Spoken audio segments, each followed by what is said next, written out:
आहे. जय भीम. प्राध्यापक लेखक रतनलाल सोनाग्रा यांचा जीवन प्रवास यावर आपण आज त्यांच्याकडनं माहिती करून घेणार आहोत. सर, तुम्ही आंबेडकर कॉलेजमध्ये आलात. आता आंबेडकर कॉलेज मधला तुमचा प्रवास कसा होता आणि काय म्हणजे तुम्ही पुस्तकाचे लिखाण किंवा आणखी दुसऱ्या चळवळीमध्ये काय केलं? आंबेडकर कॉलेजमध्ये आल्यावरती मी जवळजवळ ज्याला आपण म्हणतो की मुंबईच्या मध्य भागात आलेलो आहे आणि त्या ठिकाणी मुंबई मराठी ग्रंथसंग्रहालय हे आहे आणि मुंबई मराठी ग्रंथसंग्रहालयाच्या पायऱ्या 3 पायऱ्या होत्या खालच्या की जिथे आपले साहित्यिक मंडळी बसत असत, गप्पा मारीत असत. मग बाबूराव बागुलपासून तर इतर सगळं साहित्यिक तिथेच जमत असत, कारण दादर हे सगळ्यांना सोयीचं पडत असे आणि या सोयीचं पडल्यामुळे सगळ्या ज्या गप्पा आहेत, साहित्यिक चर्चा आहेत, मोठे साहित्यिक आहेत, त्याच्यामध्ये मनोहर ओकसारखे कवी आहेत, त्याच्यामध्ये प्रल्हाद चेंदवणकर आहेत, त्याच्यामध्ये अर्जुन डांगळे आहेत. ही सगळी मंडळी तिथे त्या मुंबई मराठी ग्रंथसंग्रहालयाच्या पायऱ्यावरती बसायची. त्या ग्रंथसंग्रहालयाचा मी आजीव सभासद झालो. पहिल्यांदा मी अशा गोष्टीचा आजीव सभासद होऊन जातो की याचं कारण असं की कधीच गरज पडली तर आपल्याला पुस्तकं मिळू शकतात आणि त्यामुळे ते जवळच होतं. माझं कॉलेज संपल्यावरती बऱ्याच गोष्टीमध्ये माझा रस असल्यामुळे पहिल्यांदा मंत्रालयामध्ये म्हणजे मंत्रालयाजवळच्या कॅन्टीनमध्ये सगळ्या नेत्यांना भेटणं, राजकीय हालचाली काय त्या पाहणं. त्याच्यानंतर संध्याकाळी आलो की त्या मुंबई मराठी ग्रंथसंग्रहालयाच्या कट्ट्यावर सगळे लोक बसलेले असत त्या ठिकाणीच आहे आणि ही जी ज्याला आपण म्हणतो की चळवळीची सगळी जी माहिती, दिशा आणि काय काय करावं हे सगळं. पण त्याच्यामध्ये एक महत्त्वाची गोष्ट अशी होती की बाबूराव बागुल हे खूप ज्याला आपण म्हणतो मोठे लेखक होते आणि त्यांनी आंबेडकर भारत नावाचं ग्रंथ लिहायला सुरुवात केली. तर आंबेडकर भारतचे 2 खंड त्यांनी लिहिले. म्हणजे बाबासाहेबांचं जीवन त्यांना संपूर्णपणे अनेक खंडात लिहायचं होतं, पण त्यांनी 2 खंडच ते प्रकाशित केले. त्यांची प्रतिभा इतकी विलक्षण होती की बाबासाहेबांच्या अगदी लहानपणापासूनच्या सगळ्या गोष्टी आणि कशा प्रकारे असावा असा एक महाकादंबरीचा त्यांचा तो प्रवास होता. आणि आपल्याला माहिती आहे की वैचारिकदृष्ट्या अनेक लोकांशी विचारविनिमय करावा लागतो. बाबूराव बागुल यांचा संबंध कामगार चळवळीशी असल्यामुळे साम्यवादाशी त्यांची ओळख होती, मार्क्सवादाची त्यांची ओळख होती, पुरोगामी चळवळीशी त्यांची ओळख होती. तेव्हा आपल्याकडे एक अशी प्रथा असते की एखादा मनुष्य कुठे गेला की ज्याप्रमाणे पूर्वीच्या काळात गमतीनं असं म्हणायचे, पाव टाकला आणि त्या विहिरीचं पाणी प्याला की बाटला. तेव्हा काही लोक कुणाच्याबरोबर दिसले की ताबडतोब शिक्का मारून मोकळे, कारण यांना आपल्याला जास्त अडचणीत यायला नको, बुद्धी वापरायला नको आणि म्हणून ते एखाद्या माणसाला कुठेही एखाद्या डब्यात फिक्स करायला तयार असतात. आपला भारतीय मनुष्य देखील काय करतो की पहिल्यांदा बोलायला जेव्हा सुरुवात करतो तेव्हा नावगाव विचारतो, मग हळूच वेगळ्या पद्धतीनं तुमचे नातेवाईक कोण विचारतो आणि जोपर्यंत त्याला जात कळत नाही तोपर्यंत तो मोकळा होत नाही. त्याला आता हा आहे, अमुक आहे हे कळल्यावरती मग आता कसं बोलावं याची ती तरतूद सुरू करतो. त्याप्रमाणे साहित्यिकामध्येही असं होतं की मग ही माणसं ताबडतोब शिक्का लावून मोकळे होतात. पण या विराट ज्याच्या म्हणतात की या जगामध्ये, ज्ञानाच्या अफाट जगामध्ये, जिथे बुद्धासारखे म्हणतात की बाबा सगळा विचार करा, अभ्यास करा आणि मग निर्णय घ्या. बाबासाहेब म्हणतात की तुम्ही वाचा, विचार करा, शिका, ह्या गोष्टी ज्या सांगतात म्हणजे सगळं जग पाहायला सांगतात आणि त्यातून तुम्ही निवड करा हे म्हणतात. ते स्वतःचं लादत नाहीत. तुम्हाला त्यातलं जे आवडेल ते तुम्ही घेऊ शकता. ही इतकी स्वातंत्र्याची भूमिका जेव्हा बाबासाहेब आणि बुद्धांची असते तेव्हा साहित्यिकसुद्धा याच्यापासून मोकळे राहू शकत नाही. तेही आपल्या स्वातंत्र्याचा उपयोग करतात आणि खूप मोठी ज्याला आपण म्हणतो की चळवळ दलित साहित्याची. पण भारतामध्ये हे काही नव्हतंच, हे मुंबईच्या काळातच आणि इथेच सगळं झालं होतं. मग भारतात ते कसं पोचलं तर भारतातही ती एक चळवळ होती, पण तिचं नाव वेगळं होतं. ते एक समांतर साहित्य असं त्यांनी ते सुरू केलं होतं, की ज्या लोकांचं साहित्य कधी आलंच नाही आणि त्याला ते हिंदीमध्ये म्हणायचे की जो हाशिये पर थे उनकी ज़िंदगी कभी आई नहीं, वो लिखने वाले लोग जब आए तो वो समांतर साहित्य होगा, की त्याला एक उत्तर साहित्य समांतर साहित्य निर्माण झालं. आणि हे समांतर साहित्य याचा विचार मुंबईमध्ये असताना कमलेश्वर नावाचे एक फार मोठे लेखक होते आणि ते सारिका या मासिकाचे संपादक होते.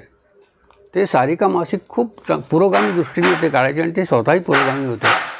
मग त्यांनी दलित चळवळीतल्या या सगळ्या मंडळींना जवळ केलं की तुम्हीही वेगळं करताय, आम्हीही समांतर साहित्य करतो आहे.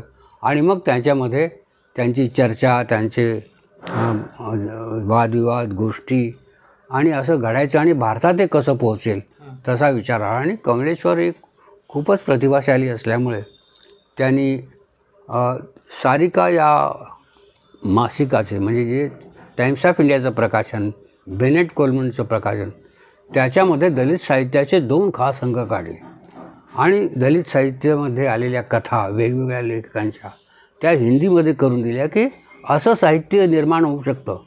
आणि खूप मोठा सुंदर आग्रलेख लिहिला बाबासाहेबांचा फोटो टाकून की उन्होंने कहा था, त्यांनी सांगितलं होतं की हे असं करावं, असं सुंदर त्यांनी केलं. आणि स्वाभाविकतः हिंदीमध्ये करणं म्हटल्यावरती आणि मी हिंदीचा प्राध्यापक होतो, तर त्यांनी चौकशी करून माझी गाठ घेतली आणि कमलेश्वर आमच्या कॉलेजमध्ये आले. मला म्हणाले की असे आम्ही 2 अंक काढतो आहोत. बाबूराव बागुलांची कथा जी होती माय, ती मी हिंदीमध्ये केली, कारण काही गोष्टी मराठीतल्या बाकीच्या मंडळींना भाषांतरकारांना कळतच नव्हत्या. दलित साहित्याच्या काही गोष्टी तर कळतच नव्हत्या, कारण कशाला कुठला शब्द वापरावा हे त्यांना माहीत नाही. कारण दलित साहित्यामध्ये एक वेगळी शब्दावली होती, त्यांचं एक वेगळंच असं वाक्प्रचार, वाक्यरचना, म्हणी अशा होत्या आणि त्याच्यामध्ये नामदेव ढसाळसारख्यांची भाषा आणखीन वेगळी होती. तर त्या भाषेचा अनुवाद करणार कोण? आणि दुसरी गोष्ट की मला या दोन्ही गोष्टीची जाणीव मला मराठी भाषेची होती आणि हिंदीमधलीही त्यातली जी समांतर भूमिका होती तीही माहीत होती. आणि त्यामुळे जवळजवळ सगळ्या गोष्टी, बऱ्याच गोष्टीचा अनुवाद मी केला. काही लोकांची दुसऱ्यांची नावं टाकली, काही ठिकाणी माझी नावं टाकली.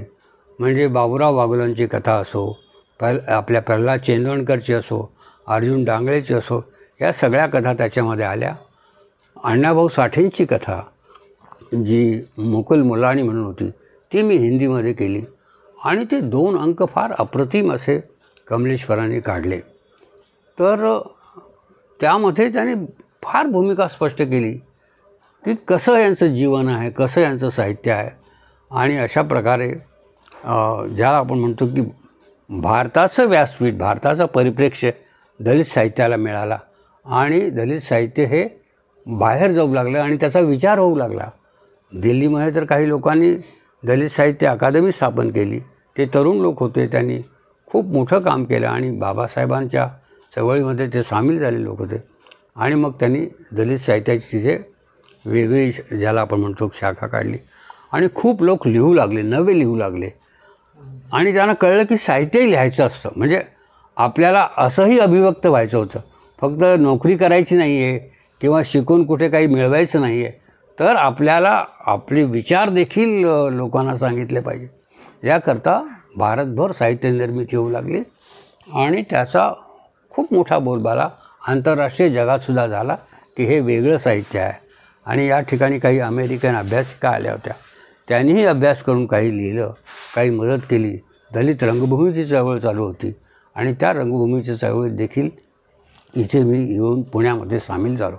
याचं कारण की जे जे नवीन येईल आणि जे बाबासाहेबांच्या विचारांचा प्रसार करेल त्यामध्ये जाणं आपलं कर्तव्य आहे.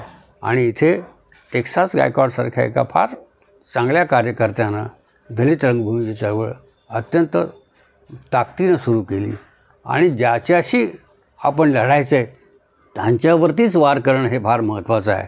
आणि म्हणून त्यांनी त्या विचारांच्यावरती आम्ही देशाचे मारेकरी हे नाटक लिहिलं.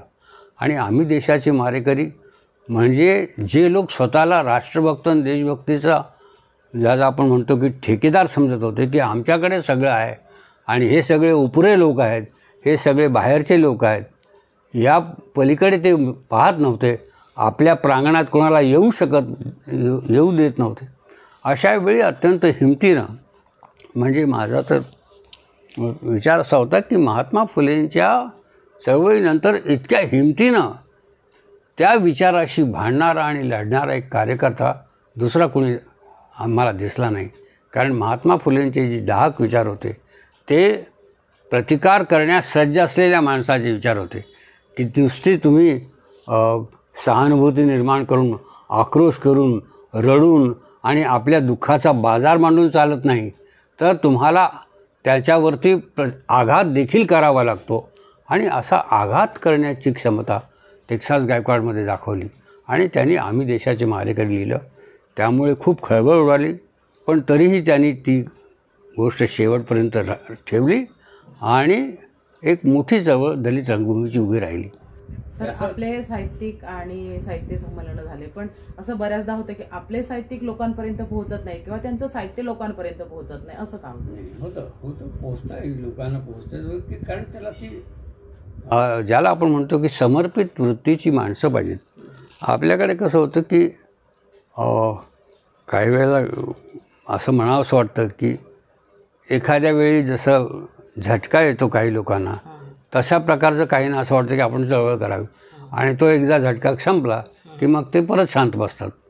तेव्हा सातत्य ठेवण्याची ज्याला एक म्हणतात, तर ती आपल्यामध्ये कमी आहे. कमी याचं कारण जीवनामध्ये आपली कसलीच हमीच नाही ना, कसल्याच प्रकारचं काही नाही. त्यामुळे एक जगण्यासाठी धडपडही करायची आणि चळवळही करायची असं होत नाही.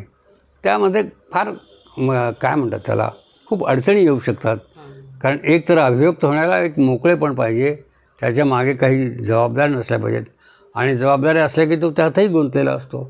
आणि मग अशा अवस्थेमध्ये एखाद्या नवीन गोष्टीचा उद्घोष करणं, नवीन गोष्टीचा प्रसार करणं, यासाठी जी एक समर्पित वृत्ती लागते, ती समर्पित वृत्ती फार उशिरा येते. काही लोकांचं कसं असतं की त्यांचं राज्य पूर्वी होतं, त्यांचं आधिपत्य होतं, त्यांचं आधिपत्य गेल्यामुळे पुन्हा त्यांचं आधिपत्य त्यांना ते स्थापन करायचं आहे, म्हणून त्या संस्था कार्यरत आहेत आणि त्या अगदी निष्ठेनं कार्यरत आहेत. त्यांचा सामान्य कार्यकर्ता देखील त्याग करतो की कारण मी पुढे सत्ताधीश होणार आहे. बाबासाहेबांनी आपल्याला सांगितलं की तुम्ही सत्ताधीश व्हा, तुम्ही लिहून ठेवा, त्याच्याकरता काम करा वगैरे, हे जरी सगळं सांगितलं तरी समर्पित वृत्तीनं कार्य करण्याची जी एक प्रवृत्ती आहे ती फार कमी आहे. कारण कुणी असं मिशनरीसारखं जाऊन दुसऱ्या प्रांतामध्ये बाबासाहेब सांगतं का? सांगत नाही. तिथे निर्माण झाले ते कार्यकर्ते तर ठीक आहे, तुम्ही तुमचं निर्माण करा, तुम्ही करा, पण आम्ही कुणीतरी असे त्या वृत्तीनं जाऊन कार्यकर्त्यानं सलगपणे करणं असं हे झालं नाही आणि अवघड आहे. पण तरीही मी असं विचार करतो की त्यांच्या मागे हजारो वर्षाची परंपरा आहे, हजारो वर्षाची त्यांना क्षमता आहे आणि हजारो वर्षाची त्यांच्या बुद्धीची क्षमता त्यांनी वाढवलेली आहे. आता उलट होत आहे. आता असं आहे की त्यांची क्षमता कमी होत आहे. कारण हजारो वर्ष एखादी गोष्ट चालली तर ती घासून खराबही होते आणि त्यांची ही जी एक बौद्धिक पातळी आहे ती देखील कमी झालेली आहे. आता नवीन बौद्धिक पातळी ही आपल्या मंडळीमध्ये आली आहे. जसं थोड्या वेळापूर्वी मी पाहिलं की मेश्राम नावाच्या माझ्या लेखकाचे एक पुस्तक आहे की पश्चिम एशियामध्ये बुद्ध धर्म कसा होता. तर ही जी एक संशोधनात्मक वृत्ती, ही जी विचार करण्याची ज्याला म्हणतो त्याच्यावर विचार करण्याची त्यांच्यामध्ये क्षमता निर्माण झाली, ती बाबासाहेबांच्या आविर्भावामुळे निर्माण झालेली आहे. आणि मग असे आता सुरू आहेत, ठिकठिकाणी आहेत आणि आपल्यापेक्षा अधिक जोमानं काम करणारे लोक आहेत. पण आपल्याला कसं झालं आहे की आपल्याला बाबासाहेब फार आपलेच वाटतात. सगळ्या गोष्टी आपलेच असल्यामुळे आपल्याला काय करायची गरज आहे, आपलेच आहेत. तर या दृष्टीनं हे आपलेपण जे आहे हे आपलेपण आपल्याला एकमेकांच्या विरोधामध्ये उभं करतं. कारण जेव्हा मीही आपल्याच आहे, तुम्हीही आपल्याच आहात, मग तो म्हणतात ठीक आहे, मग आता आम्ही पाहू. त्यामुळे ज्यांच्या हातात शस्त्र आहेत त्यांनी आपल्या बंदुकीची टोकं शत्रूच्याकडे करण्याऐवजी स्वकीयांच्याचकडे केलेली आहे. त्यामुळे मी म्हटलं अहो तुमच्या बंदुकी रोखलेल्या कोणावरती आहेत. लक्षात ठेवा की आपल्या विरोधी विचाराशी प्रतिकार करायचा, आपल्या लोकांशी नाही. पण असं होतं की शस्त्र मिळालं की पहिल्यांदा बॉनेटची टोकं ही आपल्या बाजूला झुकतात आणि स्वकीयांची झुकतात. मोठी त्याच्यामध्ये ज्याला आपण शोकांतिका आहे, पण तरी हे खरं आहे. पण ही साहित्य संमेलनं, नाट्य संमेलनं होत होती, अगदी अभावग्रस्त पद्धतीनं होत होती. कारण आता बाहेरची जी संमेलनं होतात त्यांना सरकारची खूप मोठी मदत आहे. आता तो 50 लाखापर्यंत गेली, मला वाटतं कोटीपर्यंत जाईल. आणि आमचं साहित्य घ्यायचं तर आम्हाला पत्ताच नाही, कसलाच नाही. म्हणजे आम्ही हॉल भाड्याने घेतला तरी तो मिळत नाही, मिळणार नाही. आमच्याकडे काही साधनं नाहीत. पण साधनं नसताना देखील वेगवेगळ्या पद्धतीनं आपण त्याचा उपयोग केला. आणि ज्यावेळी लक्षात येतं की साधनं आपल्याला मिळणार नाहीत, मग आपण आपल्या साधनाशी लढायला तयार होतो. तर आश्चर्य वाटेल आपल्याला की जेव्हा दलित साहित्य संमेलन मिलिंद महाविद्यालयात भरलं, बाबासाहेब आंबेडकरांच्या औरंगाबादच्या मिलिंद महाविद्यालयात एक साहित्य संमेलन झालं. कमलेश्वर त्याचे उद्घाटक होते. कारण आपल्याला माहिती आहे की आपल्याला लोक जवळ केले पाहिजेत, आपल्या विचारांचे जवळ केले पाहिजेत. आपल्याजवळ बिहारमध्ये कोण आहेत, आपल्याबरोबर UPमध्ये कोण आहे, तिथे तर काहीच गेले नाही. रिपब्लिकन पक्षाचे 50 राष्ट्रीय अध्यक्ष फक्त महाराष्ट्रातच आहेत, इतर ठिकाणी कोणी गेलेच नाही. त्यामुळे तिथे कोण आपले मित्र आहेत, तिथे कोणाशी आपण, भारत फार विशाल आहे. आणि इतक्या मोठ्या देशामध्ये जर फक्त एकाच ठिकाणी 50-60 राष्ट्रीय अध्यक्ष असतील तर काय उपयोग त्यांचा. ते इतरत्र गेले पाहिजे, सगळ्या ठिकाणी सांगितलं पाहिजे. तर तो जो संमेलन होतं ना, तर ते संमेलन भरलं होतं मिलिंद महाविद्यालयामध्ये. आणि कमलेश्वर हे त्याचे उद्घाटक होते, हे मी सांगितलं. पण सगळ्यात वैशिष्ट्य तुम्हाला सांगतो की त्या संमेलनाचं उद्घाटन कसं व्हावं. आपण सगळी उद्घाटनं पाहिली, दीप प्रज्वलित करून, आणखीन काही करून. पण दलित नाट्य संमेलनाचं उद्घाटन हे मशाल प्रज्वलित करून होतं. साहित्य संमेलन मशाल प्रज्वलित करून होतं. पण या ठिकाणी मिलिंद महाविद्यालयात जे संमेलन झालं त्याचं उद्घाटन झालं. अजूनही माझ्या अंगावर शहारे येतात की नामांतराच्या दंगलीत जे घर जळालं त्याचा जो एक खांब होता त्या घराचा, तो त्यांनी तिथे रोवला होता. आणि फक्त दाखवलं की ही जी नामांतराची लढाई संपली नाही, लढाई यार हो नामांतराची, तर ही त्याची निशाणी आहे. हे ते खांब आहे की जे घर नामांतरामध्ये जाळलं. फक्त बाबासाहेबांचं नाव देण्यासाठी ज्या लोकांची घरं जाळली त्याचा एक खांबमध्ये उभा केला आणि त्याला अभिवादन करून त्या संमेलनाचं उद्घाटन झालं. तेव्हा त्याला एक फार मोठा अर्थ निर्माण होतो की नामांतरासाठी प्राणार्पण करणारा पोचीराम कांबळे हा दिसू लागतो की अरे की नाही, आम्ही बाबासाहेबांच्या नावानं, जयभीमच्या नावानं म्हणजे प्रतिकार करू शकतो.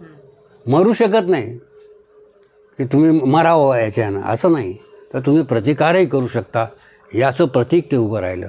तर एक मोठा विचारही याच्यामध्ये उभा राहिला. आणि आता मी त्या कॉलेजमध्ये असल्यामुळे मला जाता येता येत होतं. परंतु माझी स्थिती फार विचित्र होती की माझ्यावरती, मी त्यावेळी वर्तमानपत्र काढलं तर माझ्यावर बँकेचं कर्ज होतं. आणि त्या बँकेच्या कर्जाला जामीनदार होते ते माझे एक प्राध्यापक होते आणि माझे एक मित्र होते. आता ते मला दरवेळी म्हणायचे अरे तू कधी भरशील. आता कधी भरायला तर म्हणजे नोकरी तर लागायची, दर नोकरी सुद्धा सुटायची. आणि आता कुठेच मी आलो तर त्यावेळी मला हायकोर्टाची नोटीस आली की तुमचा पगार जप्त करण्यात येत आहे, की हे चालणार नाही. आता काय करावं ते इतकी त्याच्यावरती ती पहिली नोटीस पाहिली आयुष्यात मी की ज्याच्यावरती इतका मोठा गोल शिक्का आणि मला मिळाली. तर काय करावं. आणि त्यावेळी माझं प्रबुद्ध नायक हे परत मी वर्तमानपत्र सुरू केलं होतं. म्हणजे मागच्या वर्तमानपत्राचं कर्ज आहे. आणि परत कॉलेजमध्ये जाऊन सुरू केलं. परत लोकांच्याकडून गोळा करायचे, पैसे गोळा करायचे, पेपर काढायचा. त्यात मिळायचं तर काही नाही, असलेले जायचे. तर पण असं असतं की शेवटी तुम्ही मित्र गोळा केलेले असतात. मी पुण्यामध्ये एकदा भाषण केलं होतं आणि ते भाषण आमच्या काही मित्रांना आवडलं होतं. त्यामध्ये रवींद्र मोरे हे जे प्रसिद्ध शंकरराव मोरे होते त्यांचे चिरंजीव हे काहीतरी वकील होते, त्यांनी जे ऐकलेलं होतं. आणि अचानक मला ते हायकोर्टात भेटले. मी तो कागद घेऊन गेलो. म्हटलं सर मला असं झालं आहे. त्यामुळे ठीक आहे तुम्ही काळजी करू नका, मी बघतो याच्याकडे. म्हणजे माझ्याकडे तर काहीच नाही. पण ते त्यांना दिलं. पुढे ती केस संपली कारण ते पैसे काय भरले ते. तर स्थिती अशी होती. तरीही या चळवळीत इथे पुण्यामध्ये मुंबईमध्ये ज्या ज्या ठिकाणी होतील त्या त्या ठिकाणी मी जात असे, हजर होत असे. एकदा नगरला आम्ही नाट्यसंमेलन घेतलं. आम्ही सगळे घरचे लोक नगरला गेलो. नगर माझं गाव आणि माझ्या गावातच संमेलन. मग मला जाणं भाग. मी कार्याध्यक्ष त्याचा, जाऊन येऊन असे अनेकांना बोलावलं, साहित्य संमेलन घेतलं. आणि मग साहित्य संमेलनामध्ये आता स्वागताध्यक्षाचा प्रश्न आला. तर मला असं वाटलं की बा सगळं काम तर आपणच करतो, तर आपणच.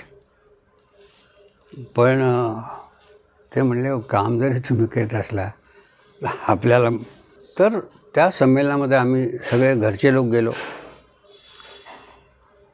आणि तोच संमेलनाच्या वेळी मला ते करता नाही आलं. त्यांना स्वागताध्यक्ष मला म्हणले अरे काम तर तूच करणार आहेस, पण आपल्याला मंडप बांधायचा आहे, हे करायचं आहे, हा सगळा खर्च कोण करणार. तर आपण असं करू, अमुक माणसाला प्रमुख करू. तर मला फार वाईट वाटलं की आता काम तर सगळं आपण करणार. आणि तर मला दादासाहेब रुपये वेगळ्याकडे घेऊन गेले, कोपऱ्यात घेऊन गेले.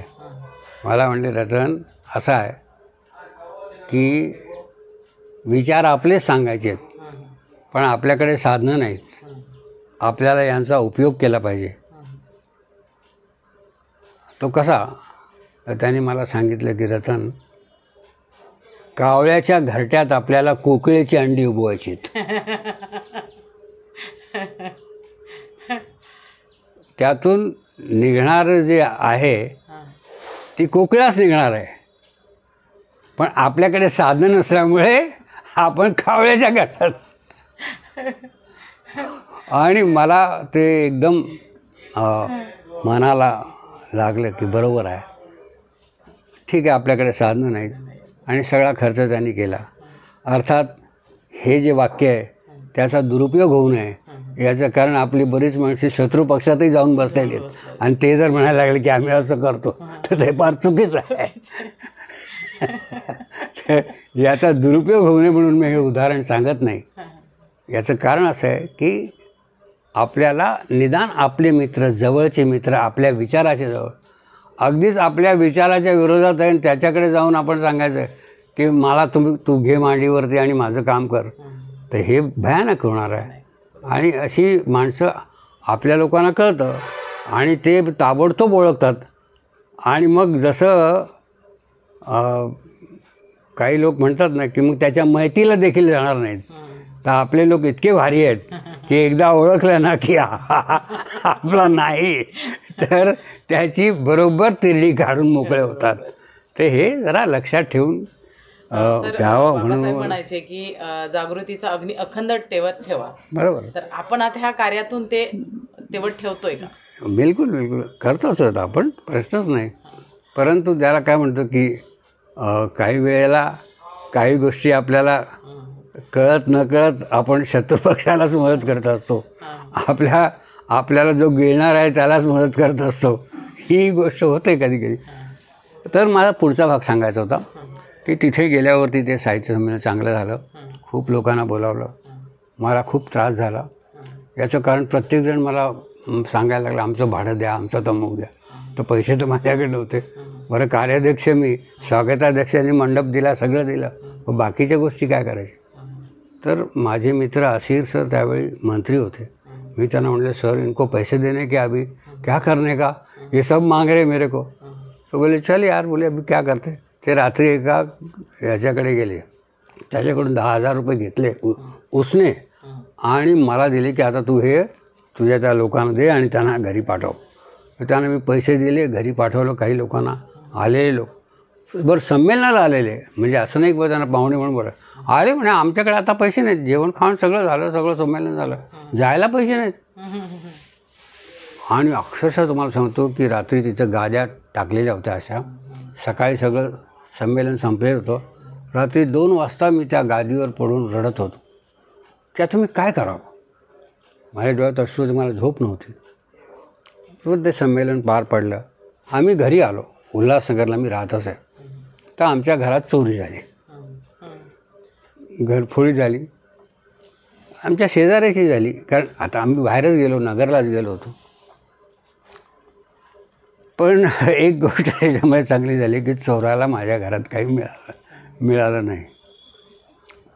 फक्त त्यांनी एक भिंतीवर घड्याळ होतं, ते घड्याळ नेलं.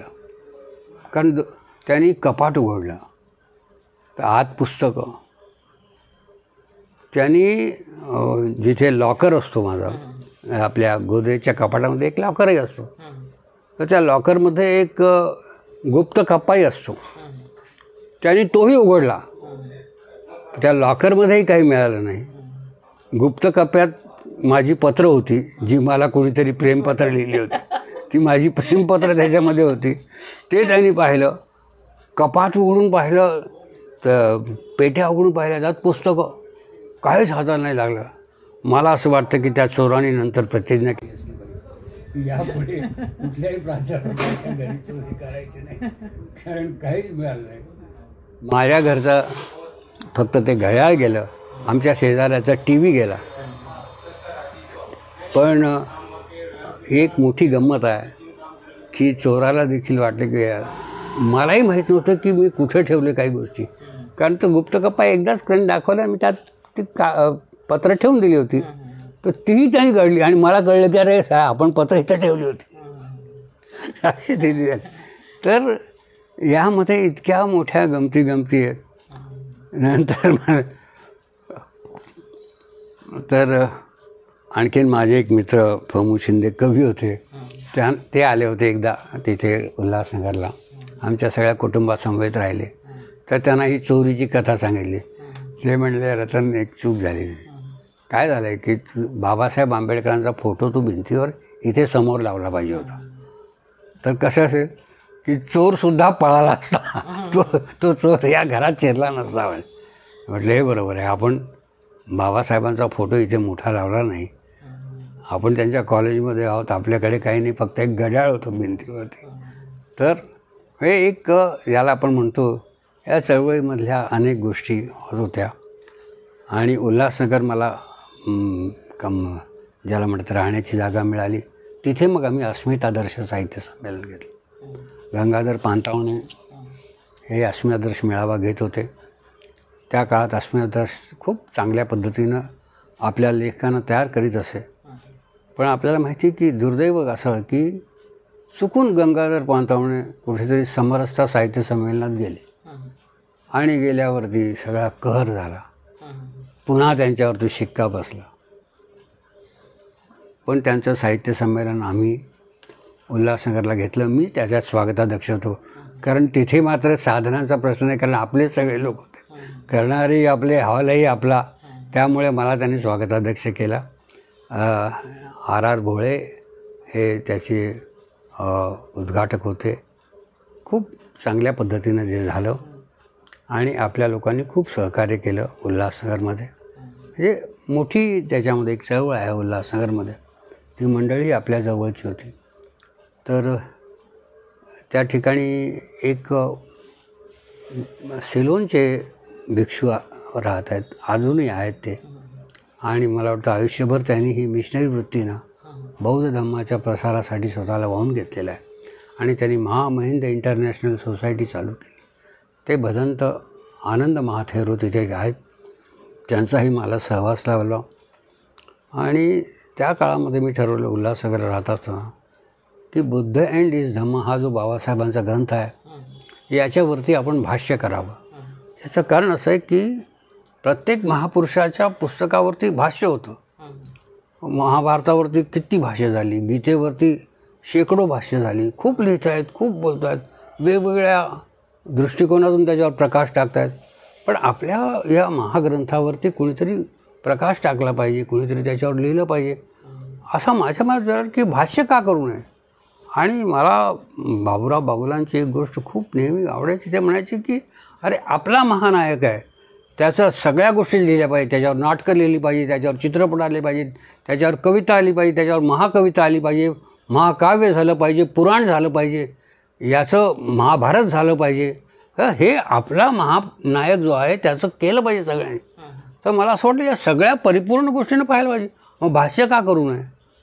मग मी ठरवलं की आता नाही कोणी करत तर आपणच करावं. जसं ते ऑर्केस्ट्रामध्ये असतं ना की समजा एखादा कलाकार गैरहजर जर राहिला तर दुसऱ्याला सांगता अरे बाबा तू उभा राहा, थोडा वेळ तू कर. नाटकात गैरपात्र असलं तर ते एखाद्याला सांगतात बाबा तू कर. आता कुणीच नाही म्हटल्यावरती ठीक आहे आपण उभं राहू. आणि त्या अर्थानं नाही पण खऱ्या अर्थानं मला ते सगळ्या गोष्टी सांगायच्या होत्या त्या. आणि त्यामुळे मग मी उल्हासनगरला सांगितलं की मी रोज एक विशिष्ट 1 तासभर बुद्ध अँड हिज धम्मवर बोलणार.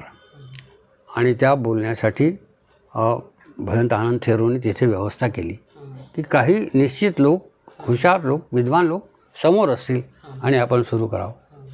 तेव्हा मी पहिल्या त्या उद्धारापासून सुरुवात केली. जी पहिली गाथा होती बाबासाहेबांनी समर्पित केलेली तिच्यावर बोलायला सुरुवात केली. 22 दिवस फक्त त्या 2 ओळीत चालल्या.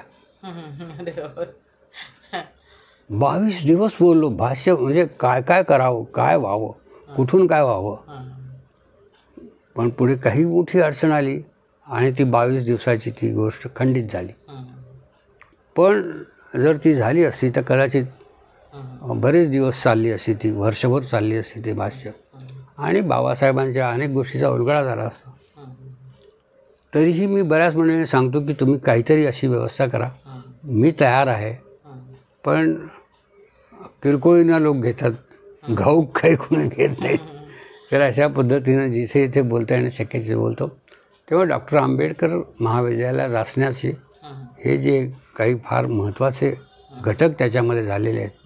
त्यामध्ये एकदा काही जपानची मंडळी आली होती तर त्यांची मग ओळख करून दिली. मग त्यांना सगळं मी समजावून सांगितलं. मग ताबडतोब आमच्या हॉस्टेलमधली ही पॅन्थरची मंडळी होती, यांना बोलावलं, त्यांची ओळख करून दिली. ते बिचारे त्यांनी जाताना त्यांना चेक दिला किंवा तुमची इतकी मोठी तुम्ही चळवळ करता. त्यात आमचे रामदास आठवले ते म्हणले हम ये बहुत बड़ी चळवळ करते हैं यहाँ पे, ये पॅन्थर का हम ऐसा ऐसा करते. ते फार खुश झाले जपानचे लोक. त्यांनी देणगी दिली. याचा अर्थ असा होता की हे काम वेगवेगळ्या पद्धतीत चालू होतं आणि रामदास त्यावेळी खूप महत्त्वाचा कार्यकर्ता होता. तेव्हा त्याची ओळख मी करून दिली त्यावेळी. तर अशा पद्धतीनं कॉलेजचं जीवन हे चालू होतं. त्यामध्ये खूप घडामोडी घडणार होत्या. आता आज एवढंच, पुढे नंतर काहीतरी.